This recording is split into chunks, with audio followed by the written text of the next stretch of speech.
Alors bonjour à tous et à toutes et bienvenue à ceux que je ne connais pas ou ceux que je revois et bonne année et meilleurs vœux et bonne santé et plein de bonnes choses, etc. etc. On va se souhaiter plus en détail ces meilleurs vœux tout à l'heure pendant le temps de l'after. On commence une nouvelle série avec le mois de janvier. Et cette série, donc, c'est Acteurs d'optimisme. Et alors, j'écoutais en début de semaine RTL, pour pas la citer, qui parlait d'optimisme. Je pense que cette année, on risque beaucoup d'en parler. Justement, cette radio disait que, étonnamment, les Français sont plutôt heureux. C'est étonnant, hein? C'est étonnant parce que les mêmes sondages disaient que les Français sont pessimistes. Et on n'arrête pas de dire que les Français sont pessimistes. Alors, étonnamment, il y a un sondage qui a été fait, alors j'ai plus la date, mais il a été publié le 30 décembre, donc c'est pas vieux. Et vous ne devinerez jamais qui c'est qui a commandé ce sondage à l'IFOP. Coca-Cola. Vous voyez, ça vous fait sourire, mais c'est intéressant. Et donc ils ont posé plusieurs questions. Et 71% des personnes interrogées, donc en France, on dit bien en France, estiment avoir de la chance de vivre à l'époque actuelle. Oui. Et 74% des gens interrogés ont d'ailleurs un projet personnel qu'ils espèrent réaliser. Alors vous trouvez ça sur le net, vous tapez RTL, IFOP et Coca-Cola, et puis vous allez trouver puis il y a un sociologue qui a commenté tout ça, etc. Alors ce qui est intéressant avec Internet, c'est que des gens peuvent commenter, etc. Donc on est en France, et donc évidemment, on a critiqué le commanditaire de ce sondage, évidemment. Allez savoir pourquoi. Et puis, les commentaires tournaient autour de la critique, je schématise, parce que beaucoup de commentaires étaient autour de ça, de la critique du gouvernement actuel, on s'en doute. Voilà, c'est étonnant. Et puis, malheureusement, il n'y avait aucune critique qui allait dans le bon sens en disant, ben moi je suis heureux. Et en fait, quand j'écoutais RTL, en fait j'écoute RTL pendant que je fais ma toilette, et justement ils ont sélectionné deux dames en fait qui étaient heureuses en fait, qui étaient heureuses de vivre et qui appréciaient chaque moment à leur juste valeur, quoi. Voilà, et j'ai trouvé ça bien. Mais malheureusement sur Internet, j'ai trouvé aucune, j'ai pas trouvé ce que moi je cherchais en tant que chrétien. Et je trouvais dommage qu'il n'y avait aucune remarque sur la vraie source du bonheur, à mon avis. Parce que c'est vrai que dès qu'on se met à parler de Dieu, dès qu'on se met à parler de Jésus-Christ, voilà, on est raccompagné gentiment dans notre casier Laïcar ou je sais pas quoi, casier, ça c'est de l'ordre du privé, on se demande pourquoi. Et puis, dans la sphère de la religion, où ça te regarde, moi je fais ce que je veux, c'est vrai, fais ce que tu veux, mais ça regarde tous les hommes aussi, d'accord? Et forcément, on nous renvoie à toutes les erreurs qui ont été commises par nos prédécesseurs, et toutes nos erreurs à nous, que nous faisons aussi, parce qu'il faut reconnaître que en tant que chrétien, on ne fait pas toujours que des bonnes choses, non? Si? Vous faites que des bonnes choses, parce que moi non. Voilà. Donc, et puis, voilà. Du coup, on oublie toutes les bonnes choses et tout le bonheur que des hommes et des femmes qui ont suivi Jésus-Christ et qui suivent Jésus-Christ vivent tous les jours, quoi. Voilà. Et ces gens-là, ces hommes-là sont des acteurs d'optimisme là où ils vivent. Parce que être chrétien, être un disciple de Christ, c'est pas seulement quelqu'un qui a accepté un ensemble de doctrines, un ensemble de lois, un gros livre, la Bible, un gros livre de lois. Non, c'est pas seulement ça. C'est pas seulement être quelqu'un qui fréquente assidûment toutes les rencontres de l'Église locale. C'est pas seulement ça. C'est pas être chrétien, c'est pas seulement se soucier, aimer son prochain ou ses amis chrétiens, mais c'est être aussi un acteur de bonheur là où on vit. Et voilà, c'est être un acteur d'optimisme dans son champ d'activité, dans son village, dans sa rue, dans sa cité, j'ose dire dans son travail aussi, j'ose le dire, oui, j'ose le dire. Oui, c'est possible. Alors, pendant ces prochaines semaines, on va regarder les attitudes du témoin de Jésus-Christ tel que la Bible le décrit. Et on va voir finalement, voilà, quelles sont les attitudes à avoir pour, finalement, être quelqu'un qui, finalement, dit que le verre est à moitié plein et pas à moitié vide. Et alors aujourd'hui, on va parler du contentement. Alors pourquoi parler du contentement? Parce que aujourd'hui, dans notre société, on parle beaucoup de mécontentement.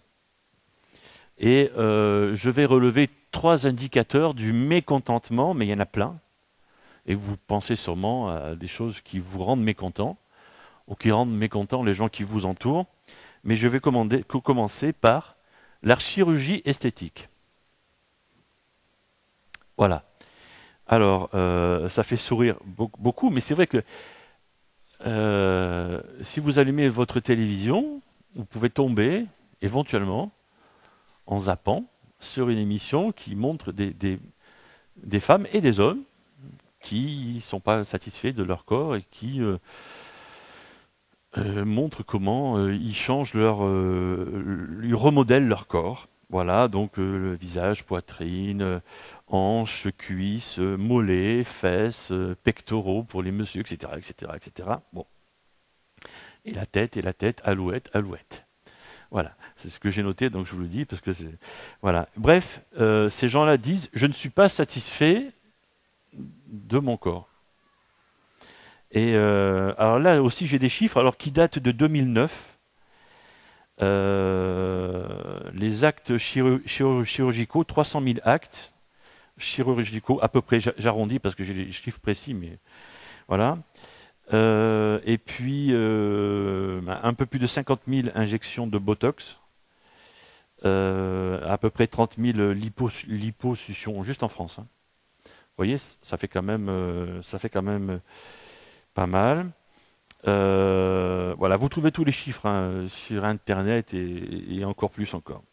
Voilà, donc chirurgie esthétique, je veux parler d'insécurité. Il y a 15 jours, j'écoutais la radio, encore une fois. On entend plein de choses en fait, hein, quand on entend la radio. Et moi, je lis pas le journal. Beaucoup lisent le journal. Moi, j'aime pas lire le journal. Donc, j'écoute la radio. Chacun s'informe comme il lui plaît. Et j'entendais le maire d'un village. Je sais plus, il y avait 400 habitants à peu près. Un village tranquille. Il n'y avait aucun délit, aucun crime depuis plus de 10 ans. Et puis, il y avait un sentiment d'insécurité incroyable dans son village. Quoi. Les gens avaient peur. Les gens étaient terrorisés, ils fermaient tout à clé, etc. Il n'y avait aucun cambriolage depuis 10 ans. Rien, quoi. Pas un délit, rien du tout. Voilà. Pourquoi? Parce qu'ils n'arrêtaient pas d'entendre à la télé, à la radio, qu'il y avait ça qui se passait dans d'autres endroits, etc. Donc, le sentiment d'insécurité qui était là. Et le maire ne savait plus quoi faire quoi, pour rassurer les gens de son village. Voilà, le sentiment d'insécurité. Et puis, le troisième point, comme indicateur de mécontentement, je vais parler du surendettement. Alors, je ne sais pas ce que ces chiffres sont maintenant, mais il y a un an à peu près, en février 2013, tous les 3 ans, donc une étude est réalisée pour dresser le portrait type du surendettement en France. et c'est fait par la Banque de France. Donc c'est quand même assez officiel. Et les chiffres disaient que sur, je cherche mon chiffre, voilà, sur plus d'1 million de dossiers de dépôt de demandes de surendettement, il y avait 900 000 dossiers jugés recevables. 900 000 dossiers de surendettement en France en 2013, il y a un an. Maintenant, je ne sais pas combien. Mais en un an, les choses peuvent aller très vite, quoi. Dans un sens comme dans l'autre, d'ailleurs. Voilà. Donc, on trouve plein d'autres chiffres. Donc, c'est pour dire combien on peut être mécontent. Et on pourrait mettre d'autres indicateurs qui poussent les gens à être mécontents de leurs conditions. Voilà, on pourrait parler des salaires minimums, qui n'est jamais assez suffisant, et encore bien d'autres choses, du cadre de vie, je ne sais pas trop quoi, des conditions de travail, je ne sais pas quoi. Bref. Et je vais lire maintenant un extrait de la lettre que Paul a écrite aux chrétiens de Philippe, alors qu'ils venaient de recevoir un cadeau de leur part. Et dans ce verset, il nous donne le secret ultime du contentement. J'ai appris en toutes circonstances à être content avec ce que j'ai. Je sais vivre dans le dénuement. Je sais aussi vivre dans l'abondance. C'est le secret que j'ai appris. M'accommoder à toutes les situations et dans toutes les circonstances, que je sois rassasié ou que j'ai faim, que je connaisse l'abondance ou que je sois dans le besoin. Je peux tout grâce à celui qui me fortifie. Le secret ici, c'est que j'ai appris en toutes circonstances à être content avec ce que j'ai. Alors, l'apôtre Paul était un homme important dans la foi, je vais dire comme ça, le définir comme ça. Alors, si lui a dû apprendre à se satisfaire de ce qu'il avait, peut-être que moi, et peut-être que vous, on doit apprendre ça aussi. Je crois. Peut-être que c'est quelque chose, pas peut-être, certainement, on doit apprendre. Et je vais vous livrer maintenant quelques pistes pour apprendre le contentement. Alors c'est sûrement des choses que vous savez, et ça va être des rappels en début d'année. Ça peut être qu'une bonne chose, de se rappeler des bonnes choses. Voilà. Et la première des choses, c'est distinguer entre j'ai besoin d'avoir et je voudrais avoir. Pour beaucoup, le mécanisme qui se met en place dans notre tête, dans nos pensées, c'est ça. Je vois quelque chose, je le veux. Ça commence comme ça. Je vois un truc, je le veux. Si je le veux, c'est parce que je dois l'avoir. Si je dois l'avoir, c'est que j'en ai besoin. Vous voyez, déjà, ça a changé un petit peu. Et si j'en ai besoin, c'est que je le mérite. C'est là-dessus que certaines marques font, parce que je le vaux bien. Parce que je le mérite, je vais faire tout ce qu'il faut pour l'avoir. Mais ça va très vite dans notre tête, ça. Et c'est très facile, dans notre culture de consommation, en fait, de confondre besoin et désir. Et les publicitaires ont vite compris ça et ne nous aident pas là-dedans, et essayent de nous vendre des choses dont on n'a pas besoin. C'est évident. Et je suis sûr que vous avez dans vos placards ou dans vos granges ou vos ateliers, messieurs, ou dans vos placards, mesdames, il y en a pour tout le monde, des trucs que vous avez achetés et qui ne vous servent pas. Voilà, moi le premier. Ok ? Voilà. Les besoins sont des choses qu'il nous faut pour vivre. Alors, les besoins de base, la nourriture, les vêtements et un abri. Ça, c'est les choses de base. On peut ajouter des choses comme le savon pour se nettoyer. Le savon. Et juste à partir de là, on peut partir en vrille en fait, hein, déjà. Parce que du savon, d'un bloc de savon, on peut partir avec des shampoings, des machins pour ceci, pour cela, etc. Et ça part. Waouh! Et vous avez des rayons dans, dans tous les supermarchés. C'est monstrueux, quoi. Ok, juste là. Mais pour les hommes aussi, pas seulement que pour les femmes. Hein. Ok. Voilà. Et puis, on a aussi besoin, sauf si on habite dans une grande agglomération, d'une voiture qui soit relativement fiable. Et mais je prends un exemple par rapport à la voiture. Parce que je suis un homme. Donc je choisis cet exemple. Ça me concerne à moi. D'accord? Imaginons que ma famille ait besoin d'une voiture. Ok? Quel modèle je vais choisir? Ma famille s'agrandit. Youhou! Quelle voiture je vais choisir? Une voiture plus grande, puisque j'ai besoin de plus de place. D'accord. Alors, je rassure ceux qui viennent d'acheter une voiture. Je ne sais pas ce que vous avez acheté comme voiture, ni la puissance de votre voiture, et ça ne vous concerne pas, je sais pas. J'imagine en fait, hein, d'accord? Ok? Alors, est-ce que je vais prendre le modèle qui fait 110 chevaux? Voilà, c'est ce qui me semblait. Il y a les têtes des messieurs qui ont fait ça. Ou le modèle de 150 chevaux. J'ai eu le signe de l'autre côté. Hein. Parce que finalement, le modèle de 110 chevaux suffit. Ben oui. Les nationales sont limitées à 90.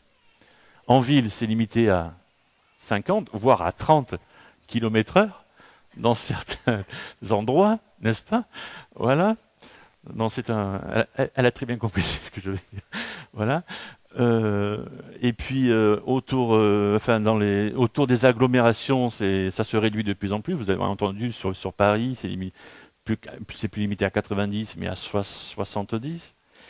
Sur les autoroutes, c'est limité à 130. On parle de la France, hein. Voilà. 130, et bientôt un peu moins sûrement, etc. Donc tes 150 chevaux te servent à quoi en fait?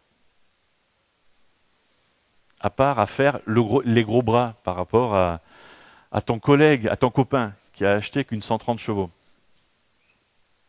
Voilà. Je suis un homme, hein. Voilà. Ok. Vous allez vous demander quelle est la puissance de ma voiture. On en parlera tout à l'heure. Besoin ou désir? Mais c'est ça le truc. Besoin ou désir. Alors, une fois que ça c'est dit, je ne suis pas en train de dire qu'il faut juste acheter des choses par rapport à nos besoins, parce que c'est aussi normal de temps en temps de se faire plaisir. Et messieurs, c'est normal que vous fassiez plaisir à vos femmes. Et mesdames, c'est aussi normal que vous fassiez plaisir à vos hommes aussi. Mais on parlera tout ça dans la prochaine série où on va parler de rénover son foyer. Je ferme la parenthèse. Mais la grande idée de ce premier point, c'est ne pas confondre besoin et désir.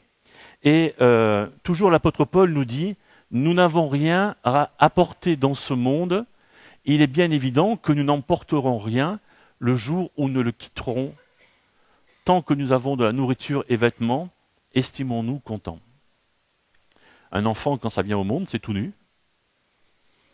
Et quelqu'un, quand ça meurt, à moins qu'on lui mette un vêtement dessus, sinon il ne prend rien avec lui. C'est ça. Mon deuxième point, c'est cesser de regarder les biens du voisin. Et ça peut être une très grande aide. Parce que le mécanisme commence quand je commence à voir ce que je vois, je le veux. Ça commence là.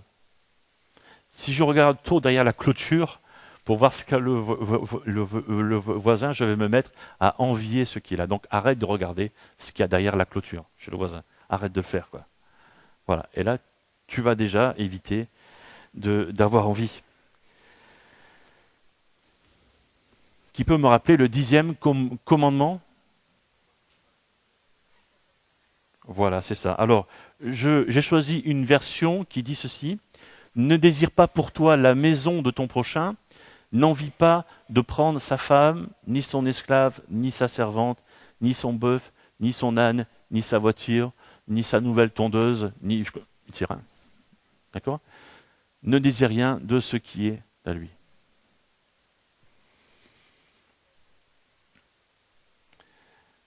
Vous savez ce qui explique le phénomène hein, le grand boom de la téléphonie portable, en fait. Hein.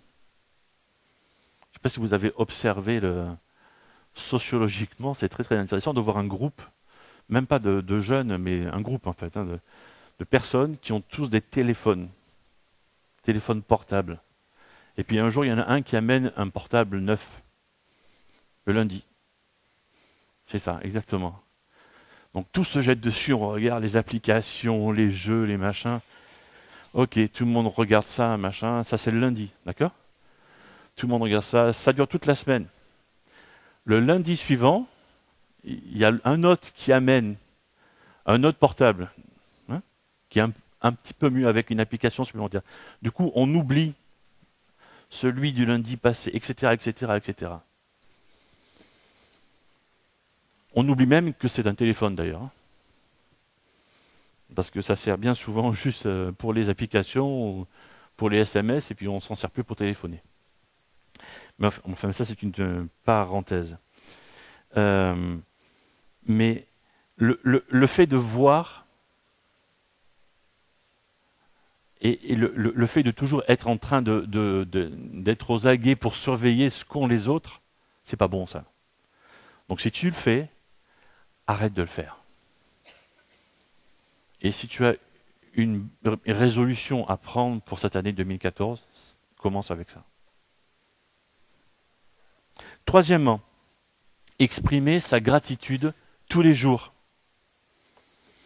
Les gens mécontents ne sont en général pas des gens reconnaissants.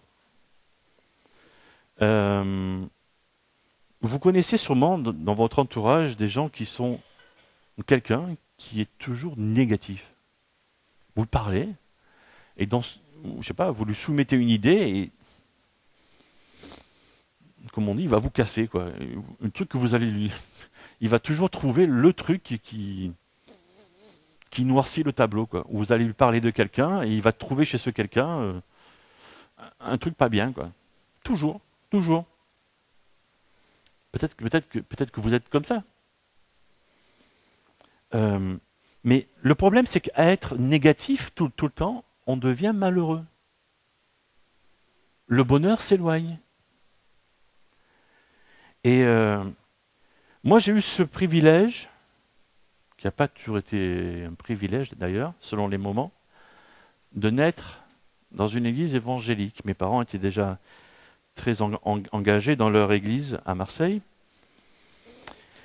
Et ce qui fait que j'ai pu voir les différents types de chrétiens. Les différents types de chrétiens qu'on retrouve dans toutes les églises en fait. C'est comme ça en fait. Voilà. Et ce matin, je vais me permettre une comparaison. Alors après, c'est à vous à dire où est-ce que vous êtes. Hein. Je ne vais pas dire où est-ce que vous êtes. Hein. Mais je vais comparer tous les chrétiens dans toutes les églises évangéliques à 7 petits personnages d'un conte de fées. Vous voyez à qui je pense? Non? Voilà, c'est ça. À cause de leur nom, en fait. Pas à cause de la taille, mais à cause de leur nom. D'abord, il y a prof. Vous voyez? Alors, prof, c'est celui qui sait tout. Enfin, il croit savoir tout. D'accord? Mais arrivé à un certain niveau, il y a des trucs qu'il ne sait plus, quoi. Voilà. Il y a aussi timide. Moi, j'aimais bien timide. Parce que timide, quelque part, c'était moi, quoi. Voilà. Il y a dormeur. Depuis que je suis pasteur, on me dit, ça ne te dérange pas les gens qui dorment quand tu prêches? Je dis, ça ne me dérange pas, parce que s'ils dorment dans l'église, ça veut dire qu'ils s'y sentent bien. Mais quelque part, ça me dérange, parce que ma prédication les endort aussi. Mais bon, ça c'est autre chose. Il y a aussi simplet. Alors simplet, ça ne veut pas dire qu'il est bébête, mais simplet, c'est celui qui ne parle pas, mais qui arrive quand même à se faire comprendre. Il y a Tchoum, toujours malade, toujours. Mais dans l'Église, Dieu le ou la guérit. Il y a joyeux. Alors joyeux, c'est... Alors, quand on loue le Seigneur, c'est youhou! Il saute dans tous les sens. C'est bien. Super. Et puis, il en reste un, c'est qui? Grincheux. Alors Grincheux, j'avoue que il m'a toujours posé un problème, Grincheux. Parce que on peut être grincheux quand on se présente devant Dieu. Bon, on est fâché avec Dieu, on se fâche avec Dieu. Dieu a permis qu'un problème nous arrive, on est fâché. Tu vois, on est fâché.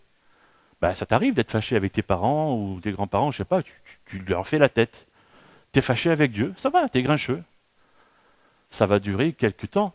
Mais quand tu es grincheux tout le temps, moi je trouve qu'il y a un problème. Bon, dans le film, enfin le dessin animé, Grincheux change quand même. Hein. Philippiens chapitre 4 dit « Réjouissez-vous en tout temps de tout ce que le Seigneur est pour vous. » Oui, je le répète, soyez dans la joie. Faites-vous connaître par votre amabilité envers tous les hommes. Le Seigneur est proche. Réjouissez-vous en tout temps. Soyez dans la joie. Il y a 3 principes de vie ici. D'abord, je pense qu'on peut dire qu'il faudrait pouvoir encourager celui qu'on veut motiver. Encourager celui qu'on veut motiver. Est-ce que ça vaut mieux de... Si on a quelqu'un qu'on veut voir grandir, le critiquer tout le temps? Non. Non. Il vaut mieux trouver des choses positives en lui et lui dire, pas les garder pour soi, et lui dire. Deuxième chose, espérer en l'autre, c'est-à-dire quand on voit l'autre et quand on se dit tiens, cette personne-là pourrait faire ça, lui dire et lui proposer de le faire. Tu te sens pas de faire ça? Tu penses pas que tu pourrais faire ça? Peut-être qu'il va dire non. Hein. Voilà, c'est se projeter finalement, mieux que visualiser, se projeter. Ou projeter ce qu'on cherche dans l'autre. Et le troisième point, c'est qu'on ne peut pas être joyeux et grincheux en même temps. Ça ne marche pas, quoi.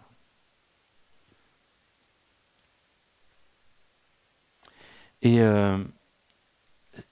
exprimer sa gratitude tous les jours, c'est vraiment dire merci à Dieu tous les jours. Et ça peut être justement en aidant un autre, en encourageant un autre, en poussant un autre. Mon 4e point, c'est développer ta relation avec Dieu. Je vais citer quelques versets bibliques. Ici, le psaume 23 qu'on a étudié il y a quelque temps. « L'Éternel est mon berger, je ne manquerai de rien. » Cette parole est posée. On la connaît, si on connaît ce psaume par cœur, sûrement. Je ne manque de rien parce que Dieu est mon berger. Et puis, Matthieu 6, ne soyez pas inquiets en vous demandant qu'est-ce que nous allons manger, qu'est-ce que nous allons boire, avec quoi est-ce que nous allons nous habiller. En effet, les gens qui ne connaissent pas Dieu cherchent tout cela sans arrêt.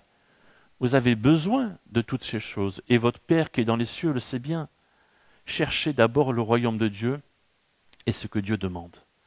Il vous donnera tout le reste en plus, donc ne vous faites pas de soucis pour demain. Demain se fera du souci pour lui-même. La fatigue d'aujourd'hui suffit pour aujourd'hui. Je pense que ce verset est assez clair, en plus dans cette version-là, qui est la version parole de vie. Et puis un autre verset du psaume 23, si je marche dans la vallée de l'ombre de la mort, autrement dit, si je suis vraiment dans une épreuve terrible qui me fait craindre la mort, je ne crains aucun mal, car Dieu est avec moi. Ta houlette et ton bâton me rassurent. C'est un tableau assez fort de penser que je peux traverser une épreuve qui me fait craindre pour ma vie et de savoir que Dieu est là. Dieu est là, c'est sa promesse. Et puis un autre verset que j'aimerais citer, et je vais raconter l'histoire. On trouve ça dans Daniel chapitre 3. C'est après l'exil, donc le peuple d'Israël avait été envahi et était parti en exil. Et le roi de Babylone, Nabuchodonosor, avait fait construire une immense statue de lui-même. Le gars, il n'était pas imbu de sa personne du tout. Et il avait demandé à ses sujets de se prosterner devant sa statue. Rien, quoi. Voilà. Et il y avait 3 jeunes hommes juifs qui ont refusé de se prosterner parce qu'ils avaient conservé leur foi en Dieu. Et le roi apprend cela et il les menace de les jeter dans un four. Grosso modo, c'est ça, quoi. Voilà. Et moi, j'aime leur réponse que je note là, parce que je trouve que c'est presque comique. C'est terrible, ça fait peur, mais c'est comique en même temps. Et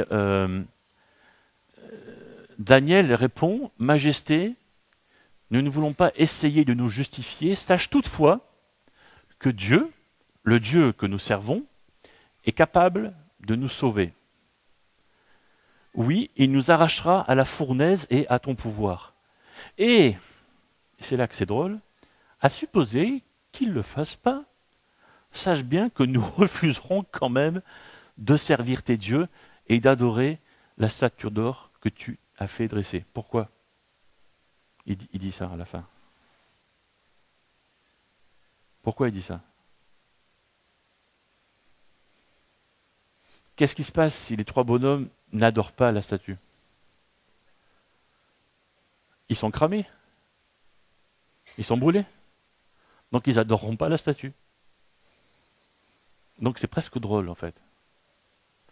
C'est-à-dire que, quoi qu'ils fassent, les 3 jeunes hommes n'adoreront jamais la statue. Parce que soit Dieu les sauve, soit ils meurent. Mais ils n'adorent pas la statue. Donc le risque est grand quand même, parce qu'ils mettent leur vie en jeu. Et ça, c'est du contentement. Ils se contentent de leur foi. Ils risquent leur vie. Mais ils se contentent de leur foi. Ils font confiance à Dieu. C'est des acteurs d'optimisme. Parce qu'ils confessent leur foi. Ils disent leur foi devant ce roi qui ne se prend pas pour une crotte, si je peux dire comme ça. Hein? Le gars se fait construire une méga statue, il demande à tous ses sujets de venir se prosterner devant. Rien, quoi. Et les gars, les trois petits bonhommes disent non, non, moi je ne fais pas. Tu fais pas? Je te mets dans le feu si tu veux. Non, non, je ne vais pas. Parce que moi, j'adore que Dieu. Ok. Ça, c'est de la foi. La fin de l'histoire, si vous ne la connaissez pas, c'est que le roi a fait ligoter les 3 jeunes hommes, les gardes les ont pris, et ils les ont amenés devant la fournaise, ils les ont jetés. Les gardes qui ont amené les trois hommes ont été brûlés, ils sont morts. Et donc ils les ont laissés dans le four. Quelque temps après, le roi a demandé d'aller voir, et dans le four, ce n'est pas 3 personnes qu'il y avait, c'est 4 personnes qui étaient debout en train de se promener. Et donc les gens ont dit, il y a un ange avec eux. Et donc le roi a demandé de sortir, et c'est les 3 personnes qui sont sorties sans aucune égratignure, et les vêtements n'avaient même pas brûlé. Le mécontentement, le contentement sert à ça. Ils se sont contentés de leur foi. Ils étaient des acteurs. Je vais terminer maintenant avec une invitation et ce dernier verset qui est écrit là aussi sur notre mur, Matthieu chapitre 11. Mais ici sur l'écran, je le mets à notre version. Venez auprès de moi, vous tous qui portez des charges très lourdes, qui êtes fatigués, et moi, je vous donnerai le repos. C'est Jésus qui parle. Je ne cherche pas à vous dominer. Prenez donc vous aussi la charge que je vous propose et devenez mes disciples, et vous trouverez le repos pour vous-même. C'est une invitation de Jésus à venir vers lui et à placer votre confiance en lui. C'est une invitation à laisser vos soucis et votre inquiétude et à trouver la paix pour votre âme. Voilà une autre résolution pour ce début d'année si vous en cherchez une. Voilà, le groupe de louanges peut retrouver sa place et je vais simplement prier. Seigneur, je veux te dire merci pour ce temps de réflexion que tu nous as offert ce matin. Et pardon peut-être Seigneur, parce que nous sommes infidèles quelquefois à ce que tu veux que nous soyons. Et peut-être que l'un ou l'autre s'est senti concerné par ce qui a pu être dit ce matin, et par le mécontentement, ou parce qu'il n'est pas assez joyeux, ou trop grincheux, ou je ne sais pas trop quoi, Seigneur, mais voilà, tu vois, toi, ce qu'il y a dans les cœurs, et tu entends ce qui est dit en ce moment, et tu entends aussi les résolutions, les prières qui montent vers toi. Et Seigneur Dieu, je veux te demander de répondre à cela. Et merci parce que tu nous réponds, parce que tu nous entends et tu nous réponds, et parce que tu prends acte de nos décisions. Aide-nous, Seigneur, à rester fidèles aussi à nos engagements, ces engagements que nous prenons devant toi, quand on te parle, mais aussi dans le silence de nos cœurs aussi. Et Seigneur, aide-nous à nous concentrer sur nos besoins et pas sur nos désirs, et à faire comme ce Daniel et ses compagnons, Seigneur, à nous contenter de ce que nous avons et à nous concentrer sur toi, sur notre foi. Merci pour le bonheur que tu nous offres et aide-nous à être des acteurs d'optimisme là où nous sommes, dans notre lieu de vie, notre lieu de travail, là où on habite. Vraiment, Seigneur, que la gloire te revienne en Jésus-Christ.